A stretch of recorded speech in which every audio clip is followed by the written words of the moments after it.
ടിപ്സിൻ്റെ computer class സീരീസിലെ part 5 വീഡിയോയിലേക്ക് എല്ലാവർക്കും സ്വാഗതം. കഴിഞ്ഞ ക്ലാസ്സുകളിലൊക്കെ നമ്മൾ മനസ്സിലാക്കിയത് മൈക്രോസോഫ്റ്റ് വിൻഡോസിൻ്റെ പ്രധാനപ്പെട്ട കുറേ ഫീച്ചേഴ്സാണ്. അപ്പോൾ എന്താണ് വിൻഡോസ്? വിൻഡോസ് എന്നത് ഒരു ഓപ്പറേറ്റിംഗ് സിസ്റ്റം സോഫ്റ്റ്വെയർ ആണ്. ഷോർട്ട് ഫോം OS എന്നാണ്. സോഫ്റ്റ്വെയർ എന്താണെന്ന് നമ്മൾ പാർട്ട് 1 വീഡിയോയിൽ മനസ്സിലാക്കിയതാണ്. സോഫ്റ്റ്വെയറുകൾ 2 തരമാണുള്ളത്. സിസ്റ്റം സോഫ്റ്റ്വെയറും ആപ്ലിക്കേഷൻ സോഫ്റ്റ്വെയറും. ഓപ്പറേറ്റിംഗ് സിസ്റ്റം ഒരു സിസ്റ്റം സോഫ്റ്റ്വെയർ ആണ്. ഏറ്റവും ബേസിക്കും ഇമ്പോർട്ടൻറ്റുമായ സോഫ്റ്റ്വെയർ ആണ് operating system.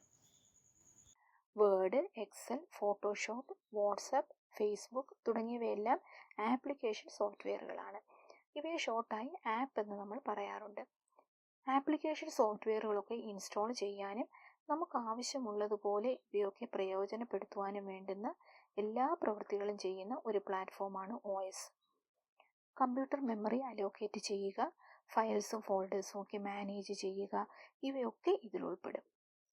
Keyboard, mouse, pen drive, printer, internet തുടങ്ങി കമ്പ്യൂട്ടറുമായി ബന്ധപ്പെട്ട സകല കാര്യങ്ങളും നമുക്ക് ഉപയോഗപ്രദമാക്കാൻ ഒരു മാനേജറെ പോലെയോ അല്ലെങ്കിൽ കമ്പ്യൂട്ടറിൻ്റെയും നമ്മുടെ ഇടയിലുള്ള ഒരു മീഡിയേറ്ററെ പോലെയോ ഒക്കെ പ്രവർത്തിക്കുന്നത് ഓപ്പറേറ്റിംഗ് സിസ്റ്റമാണ്. ഈ സോഫ്റ്റ്വെയർ പല കമ്പനികൾ ഡെവലപ്പ് ചെയ്തിട്ടുണ്ട്. മൈക്രോസോഫ്റ്റ് കോർപ്പറേഷൻ വികസിപ്പിച്ചെടുത്ത ഓപ്പറേറ്റിംഗ് സിസ്റ്റം സോഫ്റ്റ്വെയർ ആണ് മൈക്രോസോഫ്റ്റ് വിൻഡോസ്. 1985 വിൻഡോസിൻ്റെ ആദ്യ വേർഷനായ വിൻഡോസ് 1.01 റിലീസ് ചെയ്തത്. അതിനുശേഷം ധാരാളം പുതിയ വേർഷൻസ് വന്നിട്ടുണ്ട്. ഓരോ പുതിയ വേർഷനിലും കുറച്ചധികം അപ്ഡേറ്റ്സ് ഉണ്ടാകും. ഇപ്പോൾ സാധാരണയായി യൂസ് ചെയ്യുന്നത് വിൻഡോസ് 10, 11 എന്നിവയൊക്കെയാണ്. പഴയ വേർഷൻസായ വിൻഡോസ് 7ഉം 8ഉം ഒക്കെ ചിലർക്ക് യൂസ് ചെയ്യുന്നുണ്ടാവാം. ഈ സിസ്റ്റത്തിൽ ഞാൻ ഉപയോഗിച്ചിരിക്കുന്നത് വിൻഡോസ് 10 ആണ്. വിൻഡോസ് പോലുള്ള മറ്റൊരു ഓപ്പറേറ്റിംഗ് സിസ്റ്റമാണ് ലിനക്സ്.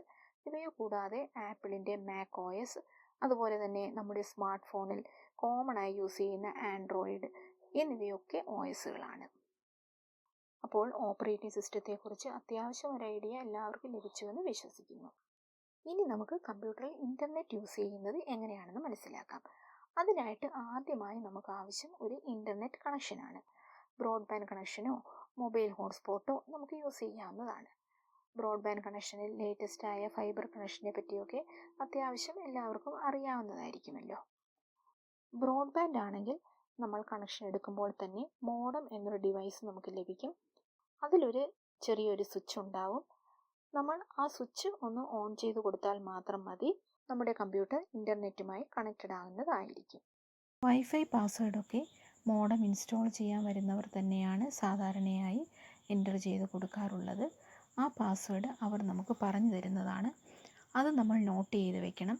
ഓരോ തവണ കമ്പ്യൂട്ടർ ഓൺ ചെയ്യുമ്പോഴും പാസ്വേഡ് എൻ്റർ ചെയ്യേണ്ട ആവശ്യമില്ല. പക്ഷേ എപ്പോഴെങ്കിലും നമ്മുടെ സിസ്റ്റം മെമ്മറിയിൽ നിന്നും പാസ്വേഡ് പോവുകയാണെങ്കിൽ നമ്മളത് വീണ്ടും എൻ്റർ ചെയ്ത് കൊടുക്കേണ്ടതുണ്ട്. അതിനായി മോഡം ഓൺ ചെയ്ത ശേഷം നെറ്റ് കണക്ടിവിറ്റി കാണിക്കുന്ന ഈ ഒരു ഇമേജ് ഒന്ന് സെലക്ട് ചെയ്യുക. അപ്പോൾ ഇതുപോലൊരു മെനു ഓപ്പൺ ആകും. അതിൽ നിന്ന് വൈഫൈ എന്നെഴുതിയിരിക്കുന്ന ഓപ്ഷൻ സെലക്ട് ചെയ്യുക. അപ്പോൾ നമ്മുടെ സിസ്റ്റത്തിൻ്റെ സമീപമുള്ള വൈഫൈയുടെ പേരുകളൊക്കെ ഇതുപോലെ ഡിസ്പ്ലേ ആകും. അതിൽ നിന്ന് നമ്മുടെ വൈഫൈ നെയിം സെലക്ട് ചെയ്യുക. അതിനുശേഷം കണക്റ്റ് എന്നുള്ള ഓപ്ഷൻ സെലക്ട് ചെയ്യുക. അപ്പോൾ പാസ്വേഡ് ചോദിക്കും. അവിടെ നമ്മുടെ വൈഫൈ പാസ്വേഡ് എൻ്റർ ചെയ്യുക. പിന്നീട് നെക്സ്റ്റ് എന്ന ഓപ്ഷൻ സെലക്ട് ചെയ്യുക. അതിനുശേഷം വരുന്ന വിൻഡോയിലെ ചോദ്യം വായിച്ചു നോക്കിയ ശേഷം നമുക്ക് ആവശ്യമുള്ള ഓപ്ഷൻ സെലക്ട് ചെയ്യാം. ഇവിടെ ഇപ്പോൾ ഞാൻ നോ കൊടുക്കുകയാണ്. ഇങ്ങനെ നമ്മുടെ സിസ്റ്റം ഇൻ്റർനെറ്റുമായി കണക്റ്റ് ചെയ്യാവുന്നതാണ്.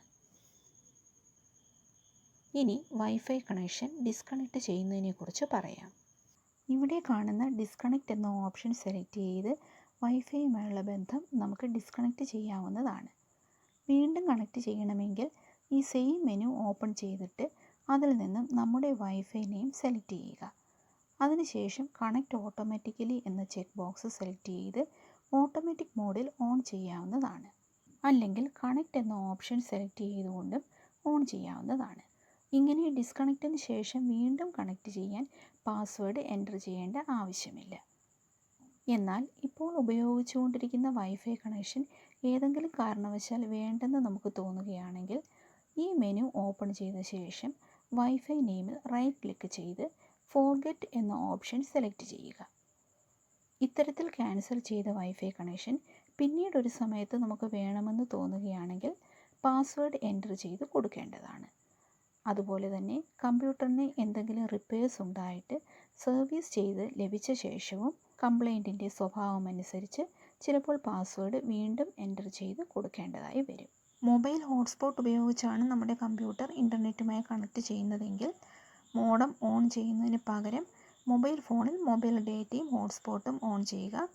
മൊബൈൽ ഹോട്ട്സ്പോട്ട് എന്നുള്ള ഭാഗത്ത് ലോങ് പ്രസ് ചെയ്താൽ ഒരു വിൻഡോ ഓപ്പൺ ആകും. അവിടെ നമ്മുടെ ഹോട്ട്സ്പോട്ട് നെയിമും പാസ്വേഡും ഒക്കെ കാണാൻ സാധിക്കും. ഇനി ഈ നോട്ടിഫിക്കേഷൻ ഏരിയയിലേക്ക് നോക്കുകയാണെങ്കിൽ ലാപ്ടോപ്പ് ആയതുകൊണ്ട് നെറ്റ്വർക്ക് കണക്ടിവിറ്റിയെ ഡിനോട്ട് ചെയ്യുന്ന ഒരു വൈഫൈയുടെ സിമ്പലാണ് നമുക്ക് കാണാനായിട്ട് സാധിക്കുന്നത്. ഇനി ഡെസ്ക്ടോപ്പ് ആണെങ്കിൽ ഈ നോട്ടിഫിക്കേഷൻ ഏരിയയിൽ തന്നെ നമുക്ക് മോണിറ്ററിൻ്റെ ചെറിയൊരു സ്ക്വയർ പിക്ചർ നല്ല ക്ലിയർ ആയിട്ട് കാണാനായിട്ട് സാധിക്കും. ഇനി അഥവാ നമ്മുടെ നെറ്റ് കണക്ടിവിറ്റി ഏതെങ്കിലും കാരണവശാൽ അല്പം ഒന്ന് ഡിസ്റ്റർബ്ഡ് ആകുകയാണെങ്കിൽ ആ ഒരു സ്ക്വയർ പിക്ചറിൽ യെല്ലോ കളറിൽ ചെറിയൊരു മാർക്ക് കാണാനായിട്ട് സാധിക്കും.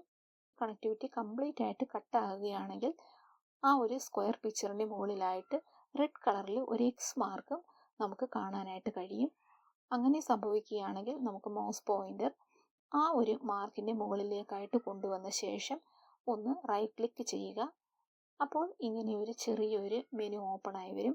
അതിൽ നിന്നും ട്രിബിൾ ഷൂട്ട് പ്രോബ്ലംസ് എന്നുള്ള ഈ ഓപ്ഷൻ ഒന്ന് സെലക്ട് ചെയ്യുക. അപ്പോൾ മറ്റൊരു വിൻഡോ ഓപ്പൺ ആയി വരും.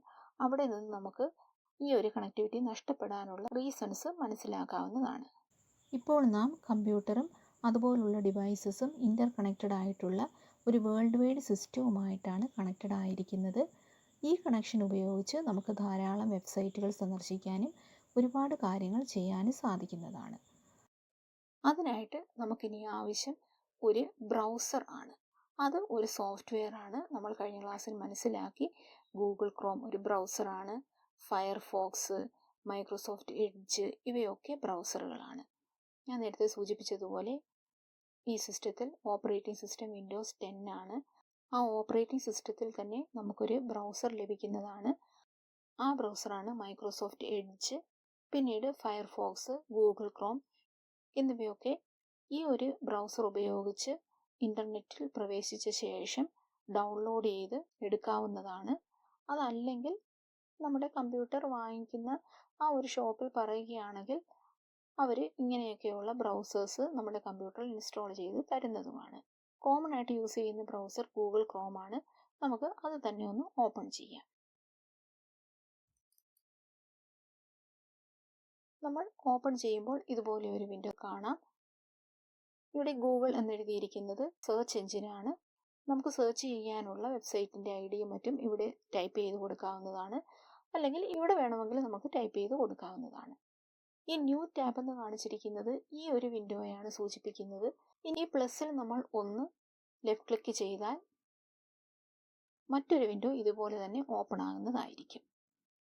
ഇവിടെ വരണമെങ്കിൽ ഈ ഒരു ടാബ് സെലക്ട് ചെയ്ത് കൊടുക്കുക. ഇനി മറ്റൊരു വിൻഡോ ഓപ്പൺ ചെയ്യണമെങ്കിൽ ഈ പ്ലസ് മാർക്ക് ഒന്ന് സെലക്ട് ചെയ്ത് കൊടുക്കുക. കൂടുതൽ പേര് സ്മാർട്ട് ഫോൺ യൂസ് ചെയ്യുന്നവരൊക്കെ ആയിരിക്കും. അതുകൊണ്ട് ഒരുവിധം എല്ലാവർക്കും വളരെ പെട്ടെന്ന് തന്നെ ഇതൊക്കെ മനസ്സിലാക്കാവുന്നതാണ്. ഇൻ്റർനെറ്റ് യൂസേജിൻ്റെ ബാക്കിയുള്ള കാര്യങ്ങളൊക്കെ ഇനിയുള്ള വീഡിയോകളിൽ നമുക്ക് മനസ്സിലാക്കാം. അപ്പോൾ ഇന്നത്തെ ക്ലാസ് എല്ലാവർക്കും പ്രയോജനപ്പെട്ടുവെന്ന് വിശ്വസിക്കുന്നു. ക്ലാസ് ഇഷ്ടമായെങ്കിൽ ലൈക്ക് ചെയ്തും ഷെയർ ചെയ്തും സബ്സ്ക്രൈബ് ചെയ്തും സപ്പോർട്ട് ചെയ്യുക. അതുപോലെ തന്നെ തുടർന്നുള്ള വീഡിയോസിന് നോട്ടിഫിക്കേഷൻ ലഭിക്കുന്നതിനായി സബ്സ്ക്രൈബ് ചെയ്ത ശേഷം ബെൽ ഐക്കൺ കൂടി ഇനേബിൾ ചെയ്യുക.